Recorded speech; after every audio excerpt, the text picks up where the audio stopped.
नमस्कार दोस्तों, target exam academy में आप सभी का स्वागत है। मैं हूं ज्ञान प्रकाश और आज कवर करेंगे हम राज्य के नीति के निर्देशक तत्व यानी कि डीपीएसपी। तो राज्य के जो नीति निर्देशक तत्व हैं वो क्या है, उसकी परिभाषा क्या है।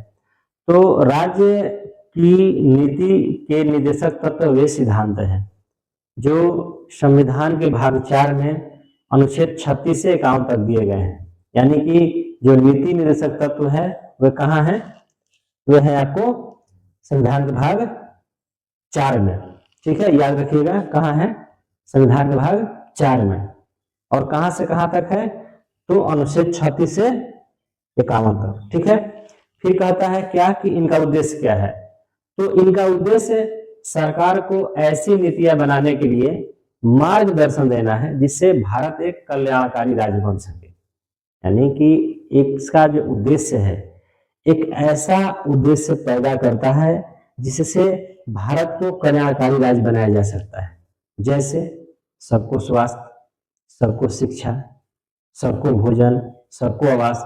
ये किसमें जिक्र है आपको, यह है आपके राज्य के नीति निर्देशक तत्व में है, जिसका संविधान के भाग 4 और अनुच्छेद 36 से 51 तक क्या है, वर्णन किया गया। याद हो गया, नीति निर्देशक तत्व कहाँ है, संविधान के भाग 4 में, और कहां से कहां तक अनुच्छेद में है, 36 से 51 तक। ठीक है, याद कर लीजिएगा। अब कहता है कि इसका हम ट्रिक समझते हैं, क्या है डीपीएसपी, यानी गवर्नमेंट का रोड मैप। क्या अर्थात सरकार किस दिशा में काम करेगी, इसका मार्गदर्शन क्या करता है, डीपीएसपी देता है। ठीक है, अब इसकी हम विशेषता देखते हैं, विशेषता क्या है।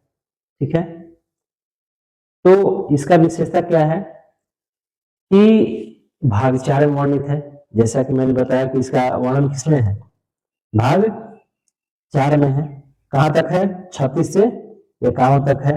इसके बाद क्या कहता है कि न्यायालय द्वारा लागू नहीं कराए जा सकते हैं। जैसा कि मैंने जब मौलिक अधिकार में पढ़ा रहा था तो उसमें क्या था कि आपको सीधे न्यायालय में जा सकते हैं कि सर मेरे मौलिक अधिकार का हनन किया गया है, लेकिन इसे आप न्यायालय द्वारा लागू नहीं करा सकते हैं। यह क्या करता है, यह सरकार पर निर्भर करती है। फिर कह रहा है कि सरकार के लिए नैतिक एवं राजनीतिक दायित्व है। ऐसा नहीं है कि इस पर कोई दबाव है, लेकिन यह उनका मोरल यानी नैतिक और राजनीतिक दायित्व है कि हम जनता को एक कल्याणकारी राज्य का जो है भलाई कर सके, उसको हम उसको अच्छा स्वास्थ्य दे सके, अच्छा शिक्षा दे सके, अच्छा आवास दे सके। यह क्या है, सरकार का नैतिक एवं राजनीतिक दायित्व है। ठीक है, फिर कहता है देश में सामाजिक और आर्थिक न्याय स्थापित करना इनका उद्देश्य है। तो देश में सामाजिक और आर्थिक न्याय स्थापित करना इनका उद्देश्य का मतलब क्या है। जैसे अभी देख रहे हैं क्या है कि जो अमीर है अमीर बनते जा रहा है, जो गरीब है गरीब बनते जा रहा है।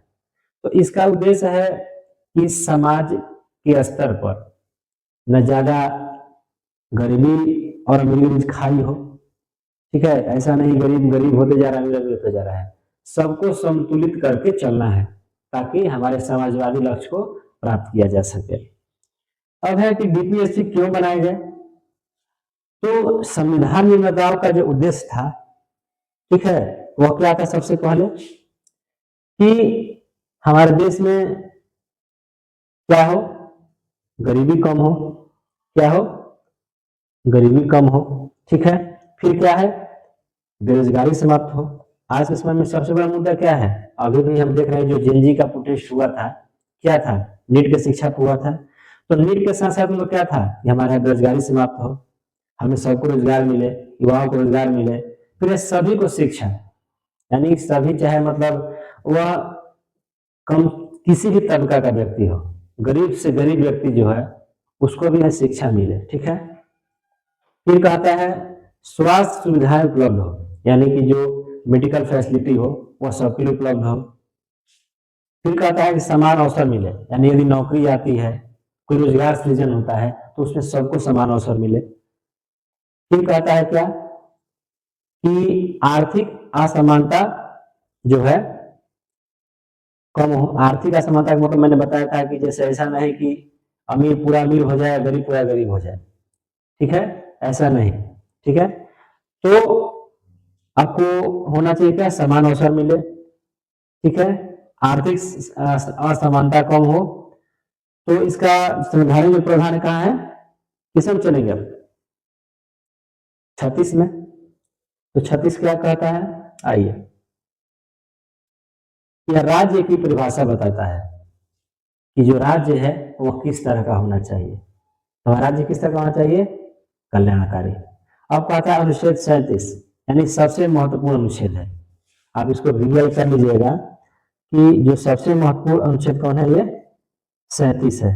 क्या कहता है भाई, देखिए लिखा भी है कि सबसे महत्वपूर्ण अनुच्छेद है।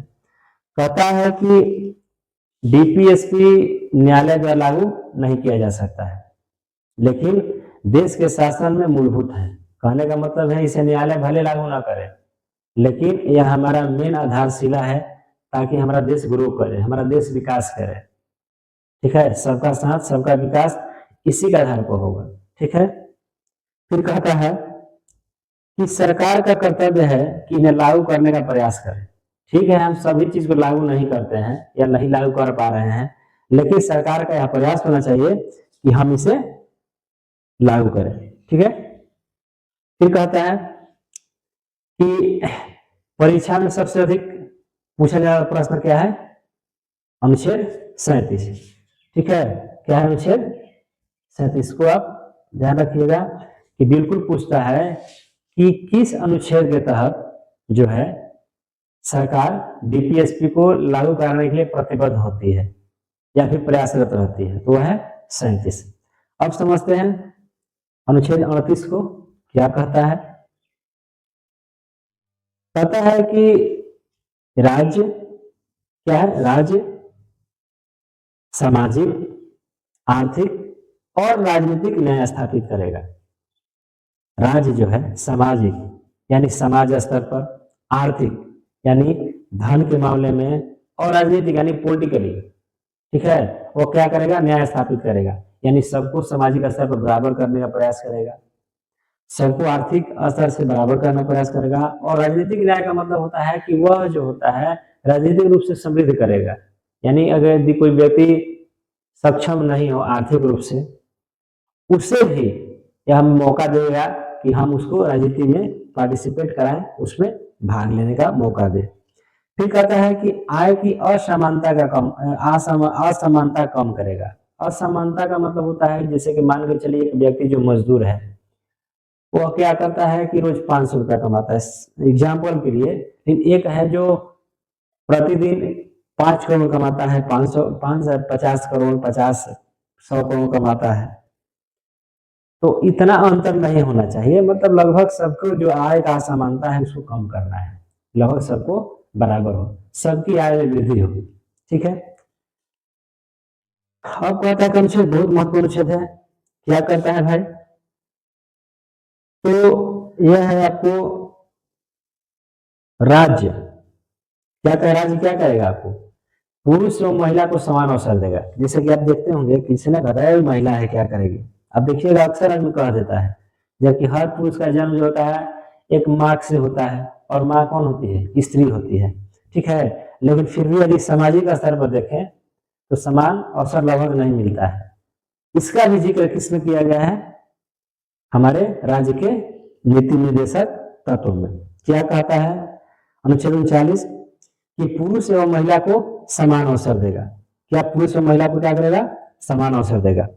फिर कहता है समान कार्य के लिए समान वेतन देगा। आप देखते होंगे जैसे हमारे यहाँ टीचर, शिक्षा मित्र करके टीचर आते थे बिहार में, तो वहां पर क्या था कि एक ही काम करते हैं दो टीचर, लेकिन एक को था कि आपको 1500 या 5000 को शुरुआत में हुआ था, शायद 1500 शुरू हुआ था, लेकिन उसी समय पहले टीचर को 15,000 मिलता था।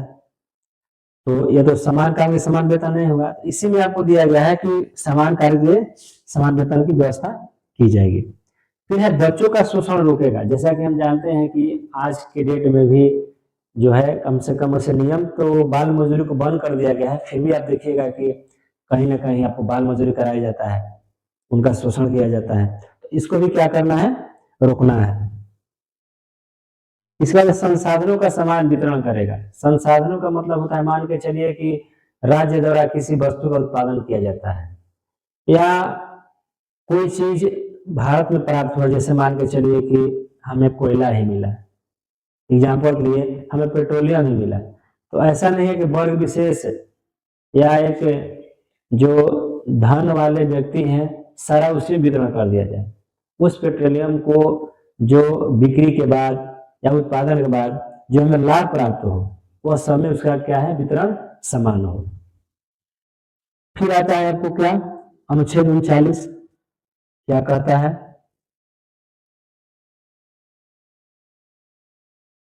कि समान न्याय एवं निःशुल्क विधिक सहायता। देखिए कहने का मतलब होता है, देखिए आज हमें कितना महंगाई हो गया है, आपको यदि कोई केस हो जाता है तो उस स्थिति में आपको एक वकील को रखने के लिए भी आपको सोचना पड़ता है।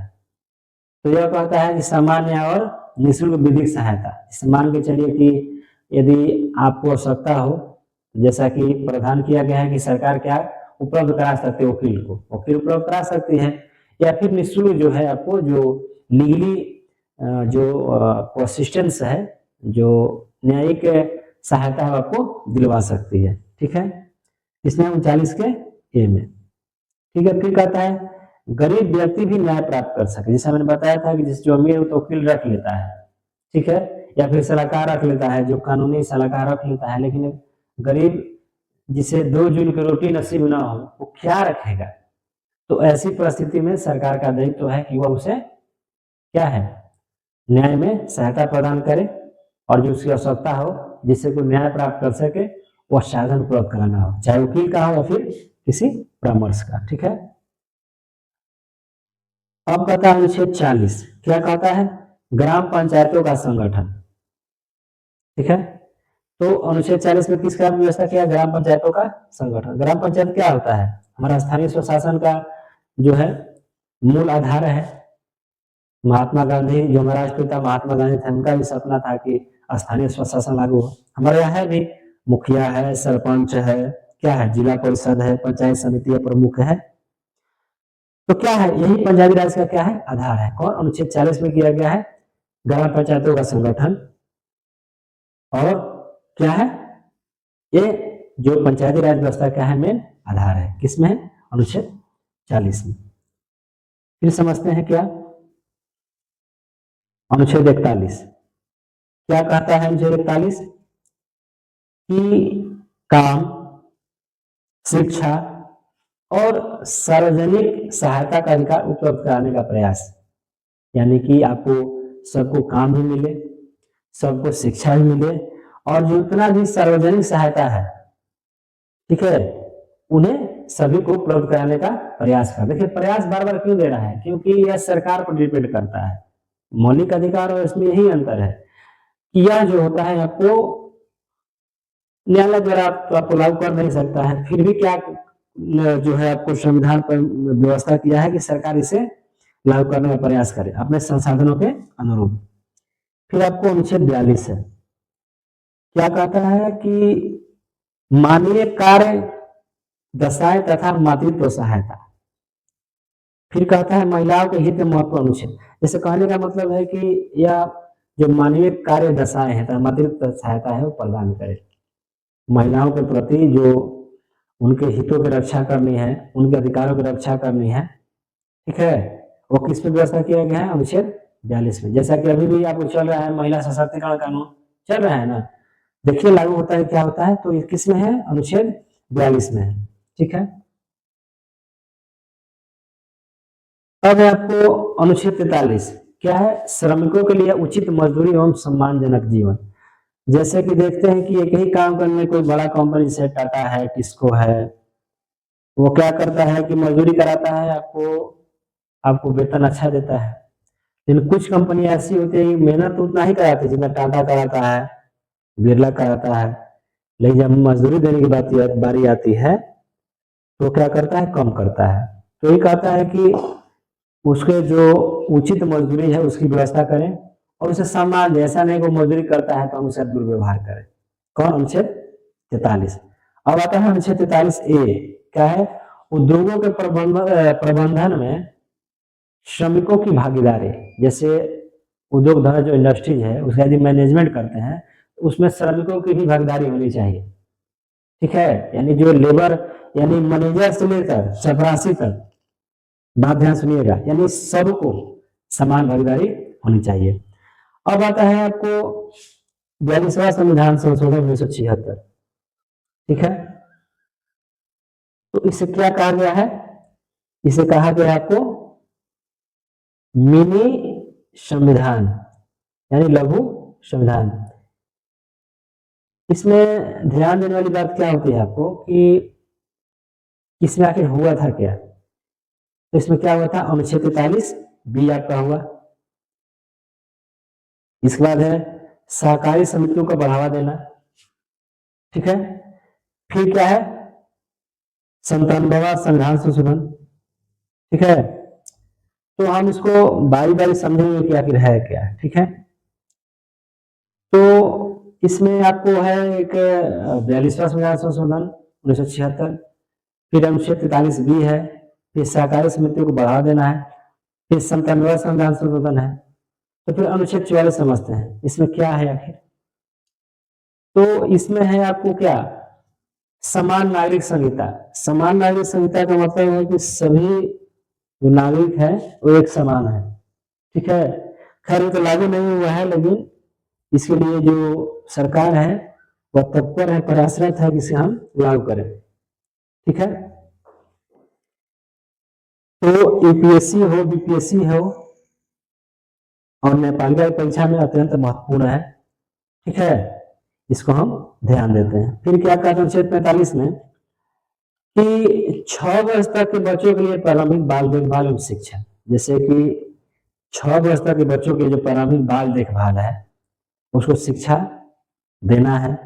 तो वह माता पिता से भी होता है, या फिर माता पिता नहीं हो जो उसे गार्जियन है, जो गार्ड कहते हैं, जिसको अभिभावक कहते हैं, उनके द्वारा भी उन्हें देखभाल करना है। अब कहता है अनुच्छेद 46, क्या कहता है कि एससी एसटी तथा कमजोर वर्गों के हितों की रक्षा, यानी जो शेड्यूल कास्ट है, शेड्यूल ट्राइब्स है, यानी शेड्यूल कास्ट मतलब अनुसूचित जाति, शेड्यूल ट्राइब मतलब अनुसूचित जनजाति, तथा कमजोर वर्गों के हितों की रक्षा किसमें? अनुच्छेद 46 में, ठीक है। कौन कहेगा कि किसमें किया गया प्रावधान एससी एसटी को हित रक्षा के लिए? तो अनुच्छेद 46। अरे बहुत याद है इसको, क्योंकि पॉइंट वाइज है, तो आप बिल्कुल 1 से 2 बार पढ़ेंगे तो बिल्कुल आपको पूरा चैप्टर याद हो जाएगा, ठीक है। क्योंकि किताब के जैसा तो बनाया गया नहीं है, इसको पॉइंट वाइज किया गया है, तो 1 से 2 बार आप देखिएगा तो आपको बिल्कुल याद हो जाएगा, ठीक है। अब आता है अनुच्छेद 47, ठीक है। क्या कहता है इसमें? पोषण स्तर एवं जन स्वास्थ्य सुधारना। अनुच्छेद 47 में है कि जो पोषण का स्तर होता है, जैसे हम कहते हैं कि संतुलित आहार क्या है, तो कार्बोहाइड्रेट है, वसा है, लवण है, इस तरह होता है ना कि हमें संतुलित आहार लेना है। वही कह रहे हैं पोषण का स्तर, जन स्वास्थ्य सुधार, जो जन का स्वास्थ्य है, मतलब मेडिकली हम उसको सहायता प्रदान करें, किसमें है? अनुच्छेद 47 में। मादक पदार्थों के सेवन को कम करना, जैसे हमारे बिहार में क्या है, आपको आप देखते होंगे कि यहाँ पर क्या है, शराबबंदी है। तो शराबबंदी का प्रावधान किसमें किया गया है? इसमें आपको डीपीएसपी में। तो इसमें प्रयास है, बहुत सारे राज्य है, जैसे आपको यूपी में आपको शराब चालू है, आपको झारखंड में चालू है, बिहार में क्या है? लीगली बंद है, ठीक है। अब आता है आपको अनुच्छेद 48। तो अनुच्छेद 48 क्या कहता है? कृषि एवं पशुपालन का विकास। देखिए हमारे जो संविधान निर्माता है सिर्फ इंसानों के ही नहीं बल्कि मुख्य पशु और कृषि के बारे में भी बहुत ही विस्तृत वर्णन किए हैं, इसके विकास के संबंध में भी चर्चा किए हैं, विकास कैसे हो, ये इसी का उद्देश्य 48 में क्या है? कृषि एवं पशुपालन का विकास। क्वेश्चन आपसे पूछ सकता है कि सभी मानव के मनुष्य के लिए किया गया, मानव को समान अधिकार समान कार्य वेतन, ऐसा कौन सा अनुच्छेद है जिसमें पशुओं के लिए भी किया गया है व्यवस्था? तो क्या है? कृषि एवं पशुपालन का विकास किसमें किया गया है? अनुच्छेद 48 में। इसी में आपको गौवंश की रक्षा, जिससे होता है ना कि गौ हत्या पाप है, बहुत सारे नियम है, हालांकि बहुत सारे राज्यों में तो लागू है, लेकिन बोला गौवंश की सुरक्षा करना, ये भी क्या है? बीपीएसपी में है। जैसे मैंने बताया कि इसे न्यायालय द्वारा तो लागू किया नहीं जा सकता है, लेकिन सरकार चाहे तो इसको लागू कर सकती है। अब आता है इसमें अनुच्छेद 48A, ठीक है। तो 48 में क्या कहता है क्या है 48A, किसमें है 48A। क्या कहता है आपको कि पर्यावरण एवं वन्य जीवों की रक्षा, यानी जो हमारा इन्वायरमेंट है और जो वन्य जीव है जैसे बाघ, चीता, शेर, हिरन, तो उसकी भी क्या करना है, रक्षा करना है। किसमें है आपको, डीपीएस में, किसमें 48 के ए में है। अब है क्या, किसमें किसके द्वारा किया है, तो 42वां संविधान संशोधन, ठीक है। अब है अनुच्छेद 49, क्या कहता है, इसमें राष्ट्रीय स्मारकों की सुरक्षा। आप देखते हैं ना कि बहुत सारे जो स्मारक है उसको सुरक्षा प्रदान किया जाता है, तो किसमें 49 में, ठीक है, याद रखिएगा। स्मारकों की सुरक्षा का जो दायित्व है या उसके बारे में बताया गया है, किसमें है, अनुच्छेद 49 में।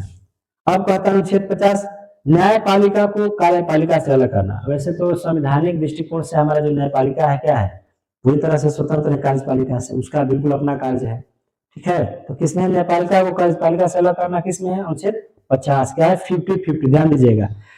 जो संविधान निर्माता है हमारे, कितने दिमाग से काम किए थे कि 50-50, अपना काम न्यायपालिका करेगा, अपना काम कार्यपालिका करेगा, ठीक है। अब फिर नेक्स्ट आपको कहता है क्या कि न्यायपालिका अनुच्छेद 51 में काम क्या है, अंतरराष्ट्रीय शांति एवं सुरक्षा को बढ़ावा देना है।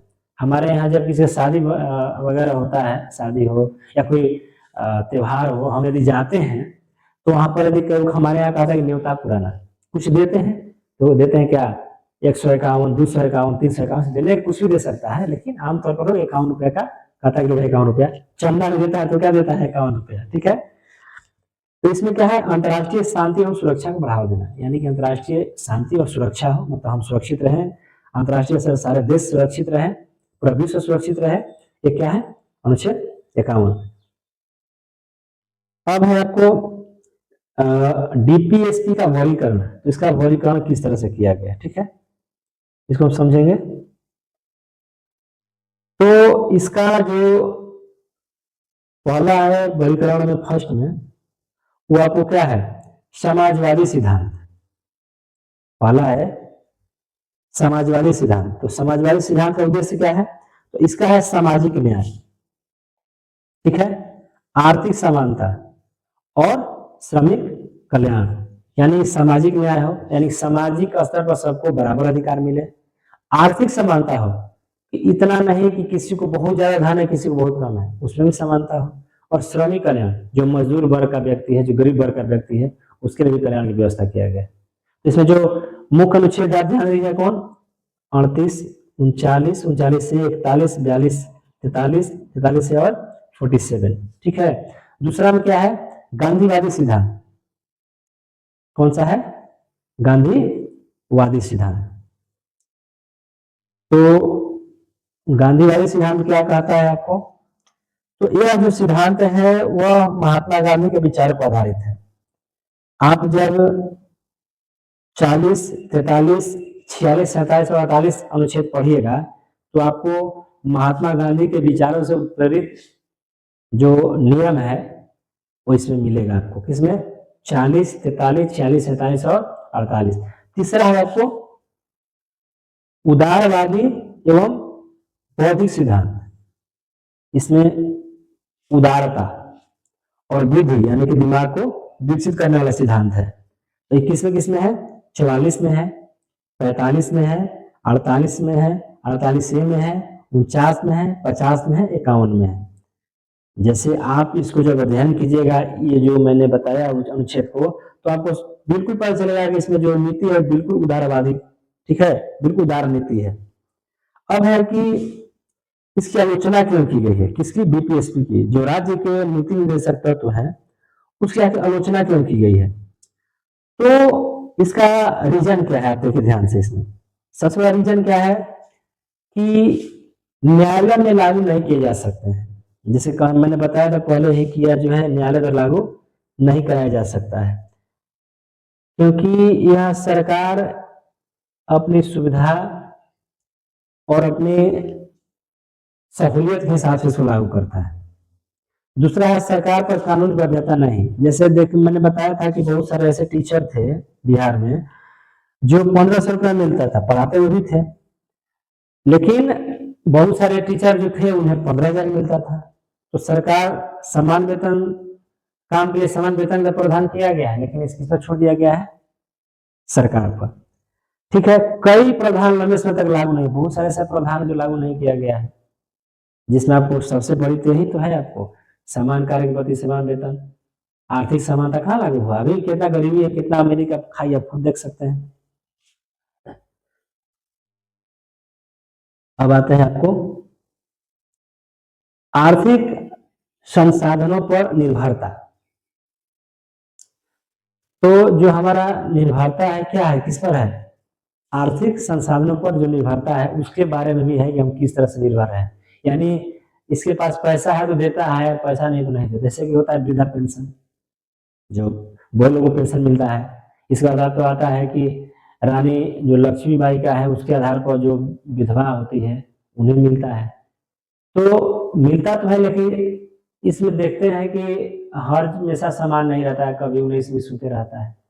तो अपना जो उसका आर्थिक संसाधन है उस पर निर्भर करता है, अगर है तो देगा, नहीं तो नहीं देगा। अब आपको आता है बीपीएसपी का महत्व क्या है। ठीक है, तो महत्व हम समझते हैं कि महत्व इसमें है क्या।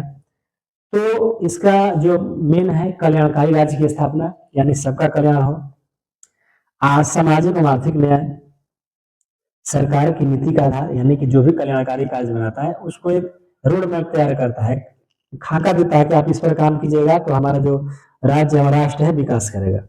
फिर लोकतंत्र को मजबूत बनाना, बिल्कुल, यदि हम सामाजिक और आर्थिक रूप से मजबूत करेंगे तो निश्चित तौर लोकतंत्र मजबूत होगा। इसके बाद आपको है कमजोर बच्चों का सॉरी वर्गों का उत्थान। तो कमजोर वर्ग का उत्थान का मतलब है कि वैसे व्यक्ति जो दलित है, शोषित है, उनको क्या करना है? ऊपर उठाना है। ठीक है, उन्हें मुख्य धारा में जोड़ना है। अब आता है कि मौलिक अधिकारों डीपीएसपी में अंतर क्या है। ठीक है, तो जो मौलिक अधिकार है, ठीक है, वे क्या है? वे लागू होते हैं किसके द्वारा? न्यायालय द्वारा। लेकिन जो नीति निषेध तत्व है वो लागू नहीं होते हैं। ठीक है,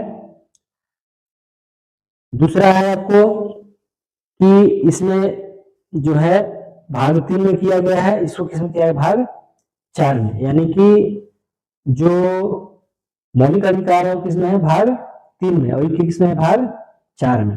फिर है कि जो मौलिक अधिकार है वो क्या है? नागरिकों के अधिकार है। ठीक है, जबकि आपको जो नीति निषेध तत्व है क्या है? सरकार का कर्तव्य है। ठीक है, फिर है मौलिक अधिकार कानूनी रूप से बाध्यकारी है, लेकिन नीति निषेध तत्व क्या है? वह बाध्यकारी नहीं है। अब इसमें है जो महत्वपूर्ण अनुच्छेद देख लेते हैं क्या है। तो इसमें आपको है 42वां संविधान संशोधन 1976, कौन कौन सा किया गया था इसमें? 39 के, 43 के और 45 का ए है।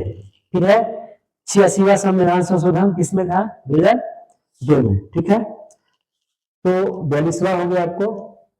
ठीक, फिर आपको है 86वां भी याद करना है। ठीक है, उसको आप याद कीजिएगा। फिर है 97वां संविधान संशोधन 2011, इसमें क्या दिया गया? 43 के बी। अब जो परीक्षा में बार बार पूछे जाने वाले प्रश्न है वो कौन कौन से हैं कि डीपीएसपी संविधान किस भाग में है? तो किसमें है? अनुच्छेद किसमें? भाग 4 में। किसमें है? भाग 4 में। अब है डीपीएसपी किस अनुच्छेद में है? तो 36 से 51 में। ठीक है, फिर कहता है कौन सा अनुच्छेद कहता है कि डीपीएसपी न्यायालय में लागू नहीं होंगे? तो क्या? अनुच्छेद 37। ठीक है, फिर कहता है कि समान नागरिक संहिता की व्यवस्था किसमें किया गया है? तो 44।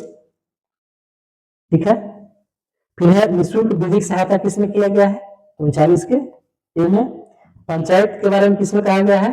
40 में। और पर्यावरण संरक्षण किसमें कहा गया है? 48 के ए में। और न्यायपालिका को कार्यपालिका से अलग कर, देखिए बहुत महत्वपूर्ण है, न्यायपालिका को कार्यपालिका से अलग करना किसमें? अनुच्छेद 50 में। 50-50 बिल्कुल अलग है, कोई मतलब नहीं है। ठीक है, तो इस तरह से आज का जो हमारा सेशन है समाप्त हुआ।